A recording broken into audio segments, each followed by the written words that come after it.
आज हामी दिदीबहिनी भएर बजार घुम्न गयौँ। सो गाइस, त्योभन्दा पहिला स्वागत छ हजुरहरूलाई मेरो आजको डे 16 मिनी भ्लगमा। आयो हजुरहरू सबैजना सन्चै हुनुहुन्छ होला, म पनि एकदमै सन्चै छु। आज हामीहरू बजार जाने बेला बाटोमा देखेको कुरा के हजुरहरूलाई पनि सेयर गर्न मन लाग्यो। सो तीव्र गति जीवनको क्षति हो गाइस। हामीहरूसँग भएका गाडी घोडाहरू बिस्तारै चलाउँ होला, किनकि बाटोको कन्डिसन एकदमै नराम्रो छ। सो त्यसैले पनि मैले सेयर गरेको।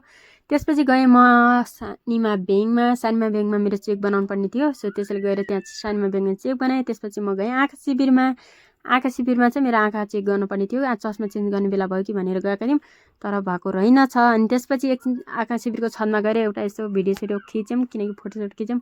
त्यहाँनिर खिच्नु कारण के भने चाहिँ बजारको भ्यू राम्रो आउँछ। त्यसपछि हामी ब्याक टु बजार भयौँ, किनकि त्यहीँ बसेर काम पनि भयो नि त। आफ्नो कामहरू सकिसकेपछि त हिँड्न पऱ्यो। सो त्यसपछि हामी बजार आयौँ। बजार आउने क्रममा त्यहाँनिर एउटा बरफ किनेर खायौँ। बरफ 10-10 रुपियाँ परेको थियो है, तर महँगो पऱ्यो कि क्या हो। सो त्यसपछि बरफ खाँदै अब हामी बजारतिर लाग्यौँ, किनकि म बजारभित्र पनि भिडियो बनाइदिन्छु नि गाइस, किनकि म आजले कन्फिडेन्ट त मेरो खतरा भइसकेको छ। सो त्यसपछि हामी लाग्यौँ लभ डाँडातिर, किनकि दिदी बहिनी मात्रै थियो नि त, कोही अरू छन् कि भनेको, कोही पनि साथी भेटिन्छ कि भेटिन्छ भन्दै गएको। साथीहरू कोही पनि भेटेन। 2 दिदी बहिनी भए पनि हामी लभ डाँडा पुग्यौँ। लभ पार्कमा आजभोलि यस्तो झन्डा सन्डा राखेर रहेछन् कि एउटा 2टा क्यामेराम्यान भाइहरू रहेछन्।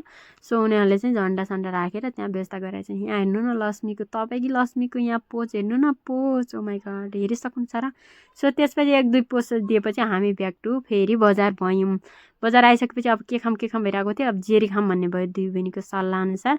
सो त्यसपछि हामीले 1 प्लेट जेरी मगाएर गम खायौँ। तर म जेरी धेरै खान चाहिँ सक्दैन रहेछौँ कि, किनकि गुलियो हुन्छ नि त। म त्यस्तो धेरै गुलियो मन पराउने मान्छे चाहिँ होइन।